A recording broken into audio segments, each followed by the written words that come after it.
กี่สัปดาห์แล้วนะครับตอนนี้6นะคะเกือบ2 เดือนเกือบ2 เดือนแล้วครับเป็นไงบ้างมีอาการแพ้อะไรไหมครับตอนนี้มีแต่อยากทานอาหารแล้วก็มีเพลียๆนิดหน่อยแต่ไม่มีแบบยังไม่อ้วกไม่แพ้หรือถ้าก็ไม่แพ้หนักนะคะถามความรู้สึกแรกของคุณก้อยที่รู้ว่ามีน้อง โหดีใจมากคือก้อยเนี่ยจริงๆเราอยากมีลูกอยู่แล้วใช่ไหมคะเราก็ปรึกษาคุณหมอวางแผนครอบครัวก่อนหน้านั้น2 เดือนแล้วเราก็สนใจเดือนที่3เราไปผลิตกันที่ยุโรปนะ เพราะฉะนั้นเนี่ยจริงๆแล้วเหมือนก้อยเนี่ยรอทุกวันเลยพอประจำเดือนขาดใช่ไหมคะแล้วก็ซื้อไอ้ตัวเทสอะค่ะแบบเยอะๆเลยค่ะทุกวันเทสทุกวันจนกระทั่งมันขึ้นขีดจางๆก็เลยเริ่มน่าจะ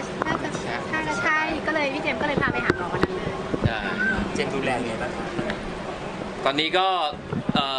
ต้องพยายามศึกษานะครับอ่านเรื่องของจิตวิทยาของคนท้องนะฮะ เพราะว่าในเรื่องของฮอร์โมนที่เปลี่ยนไปนะครับเรื่องของอารมณ์ต่างๆแล้วก็เรื่องอาหารการกินอะไรอย่างเงี้ยเราก็ต้องปรับตัวนะครับในมุมของเราที่กำลังจะเป็นคุณพ่อและที่สำคัญมากๆก็คือว่าเวลาที่เขาเดินเหินไปไหนเนี่ยนะครับผมจะระวังมากเป็นพิเศษเลยนะครับกลัวว่าหกล้มกลัวลื่นกลัวอะไรต่างๆนะครับก็จะค่อนข้างจะเป็นห่วงมากกว่าปกติครับเรียกว่าเริ่มเหินแต่ตอนนี้นะจะว่าเห่อก็ได้ฮะ นะครับก็เป็นลูกคนแรกแล้วก็จริงๆแล้วก็รู้สึกว่าเขารับหน้าที่9 เดือนนะครับเพราะฉะนั้นเราต้องเป็นหน่วยที่จะแบบสนับสนุนที่จะทำให้เขาปลอดภัยที่สุดใน9 เดือนนี้ครับในใจลึกๆหวังอยากได้ผู้หญิงผู้ชาย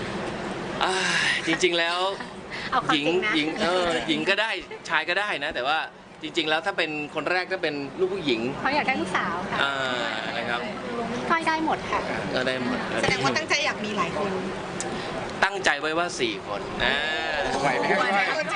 คิดว่าคือต้องต่อเนื่องเลยอะครับเดี๋ยวพอคลอดปึ้งแล้วก็ต้องอะไรเสร็จสับก็ต้องผลิตต่อเลยก้อยตั้งใจว่าถ้าครบเพศเมื่อไหร่ก้อยก็โอเคแล้วจะมีชายคนหญิงคนอะไรอย่างเงี้ยค่ะแต่ถ้ายังไม่ครบก็ต้องจนครบอะค่ะสำหรับท้องนี้ไปหาคุณหมอมาแล้วติดตามข่าวสารของคนในวงการบันเทิงแบบรวดเร็วและฉับไวนะคะได้ที่บ้าบิน .com ค่ะหรือกด subscribe ได้ที่นี่เลยนะคะ